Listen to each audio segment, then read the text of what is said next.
Fala pessoal, beleza? Professor André Cordeiro na área. E nessa videoaula de hoje falaremos sobre as principais medicações, as principais substâncias e doses usadas na terapia intensiva. Então falaremos aqui sobre sedativos, analgésicos, quando utilizar, como utilizar e qual a dosagem também de utilização dessas substâncias. Então se você atua na terapia intensiva ou tem curiosidade sobre o tema, você está na videoaula certa. Então não se esquece, se inscreve aqui no canal, também deixa aí o seu like, compartilhe esse conteúdo com os seus colegas e ative o sininho para receber notificação de novos vídeos aqui no canal. Então é isso, bora pro vídeo.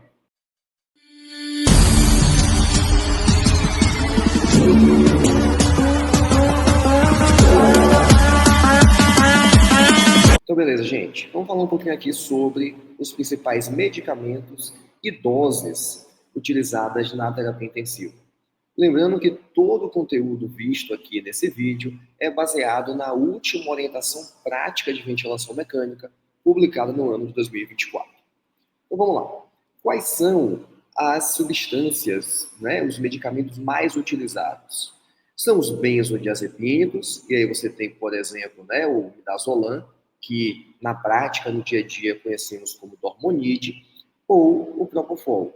E além disso, existe o uso, a infusão de opiáceos e pensando em analgesia. Então aqui temos uma lista com as principais substâncias utilizadas e uma comparação aqui em relação às vantagens e os efeitos colaterais de cada um. Não iremos bater aqui em todas, mas vamos olhar para os mais utilizados. Então, os benzodiazepínicos, o Dormonide sendo aí o principal. Tá? As vantagens, relativa à estabilidade hemodinâmica, então, esse tipo de substância não impacta hemodinamicamente de forma tão acentuada, principalmente gerando hipotensão, potensão menor. Você tem ali um efeito em relação à amnésia também menor. Tem um efeito anticonvulsivante e longa experiência e perfil de segurança. Ou seja, é uma substância que há muito tempo tem sido utilizada e, portanto, você tem ali uma maior segurança em relação ao seu uso. Como efeitos colaterais, você acaba tendo uma duração prolongada dessa utilização dessa substância, associação dela com delírio, com agitação, principalmente após ali durante o seu desmame ou remoção, e existe uma tolerância à retirada com o uso prolongado. Então, os pacientes tendem a ficar ali dependentes desse tipo de substância após a sua retirada. Um outro também muito comum é o Propofol. Veja que como vantagens você tem relativamente uma curta duração em relação ao seu tempo de vida útil, nenhuma mudança marcada em relação à insuficiência hepática ou renal, e ela possui uma relação entre dose e efeito confiável. Então, é uma substância também muito confiável para a utilização na prática do dia a dia.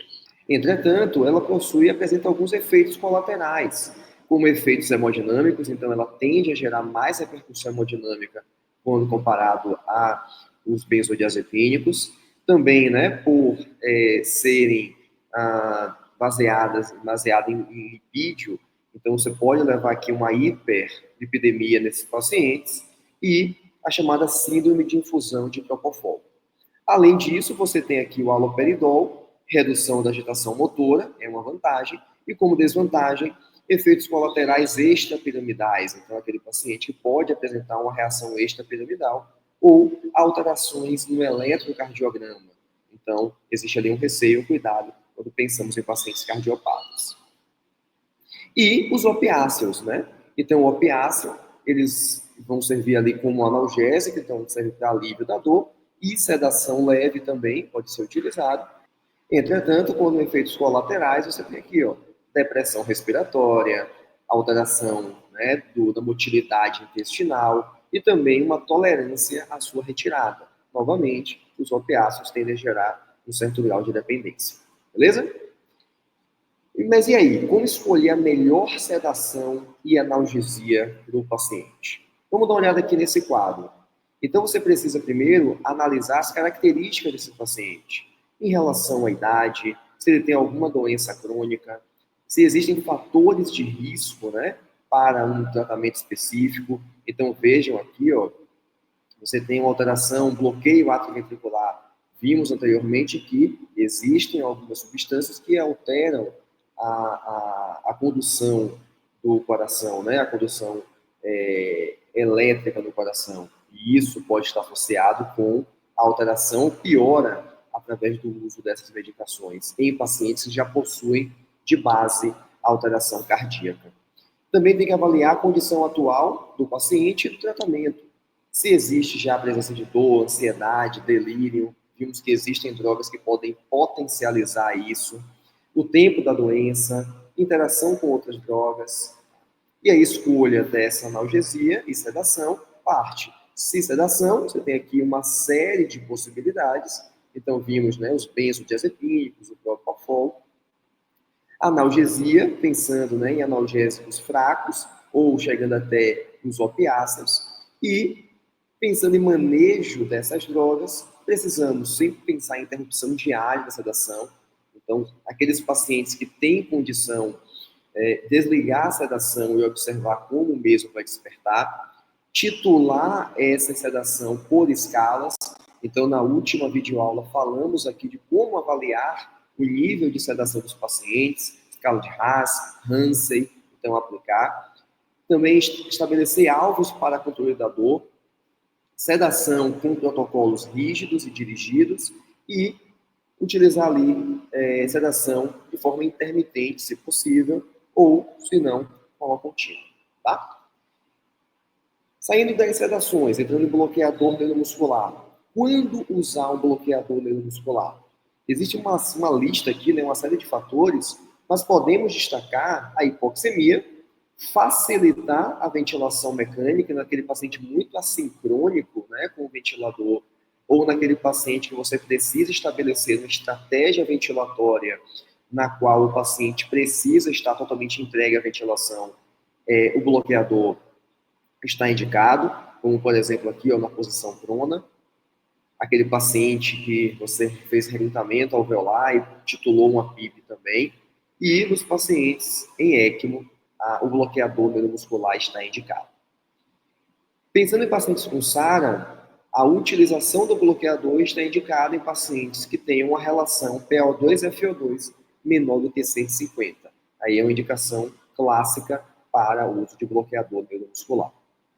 Quais são? Aqui uma lista, né, de bloqueadores, então pancurônio, rocurônio, né, o atracúrio, e dentre outros, que são utilizados por vezes ali no processo de intubação do paciente, se utiliza, ou no processo mesmo da ventilação desse paciente, uma vez já entubado, e você necessitando estabelecer uma estratégia ventilatória mais específica. Bom?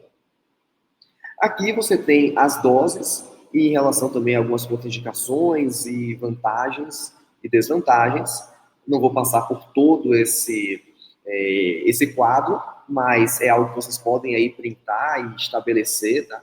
Aqui em cima você tem todos os bloqueadores, os mais comuns, pelo menos, e do ladinho aqui, como iniciar a ação, qual a dose, qual a duração, dose de manutenção, as contraindicações, tá? Então veja que hipertermia, paciente asmático, observe que o paciente asmático ele se repete, né? E aí para uso de atracúrio e o cisatracúrio não é a principal estratégia. Pacientes com arritmia, ó, pancurônio, tá? Deve ser evitado. Os hepatopatas, o rocurônio deve ser evitado. Tá bom? Se tem algum tipo de antagonista, por vezes, né? Se você quer reduzir a ação desse bloqueador, o uso de algum antagonista, e aqui as desvantagens, como você tem aqui a diminuição de frequência cardíaca, aumento da pressão intracraniana, pacientes que vão fazer hipertermia, então por isso que se ele já tem hipertermia, utilização desse primeiro aqui não é indicado, broncoespasmo, tá? Bloqueio neuromuscular prolongado, dentre outros fatores que estão associados ao uso desses bloqueadores neuromusculares. Portanto, gente, usem protocolos para uso mínimo de sedação. Quanto menos sedação, melhor para o paciente. Já vimos que a sedação ela está associada com aumento do tempo de ventilação mecânica, aumento do risco de delírio, aumento do tempo de internação hospitalar. Logicamente, em alguns momentos, a sedação está indicada, ela é necessária, mas precisamos estabelecer alvos e protocolos para um ajuste consciente da sedação. Portanto, finalizamos essa videoaula. Se você gostou, não se esquece, se inscreve aqui no canal, também deixa aí o seu like, compartilhe esse conteúdo com seu colega e ative o sininho para receber notificação de novos vídeos aqui no canal. Pelo menos 2 vídeos por semana falando sobre as orientações práticas de ventilação mecânica de 2024. É isso, até o próximo vídeo.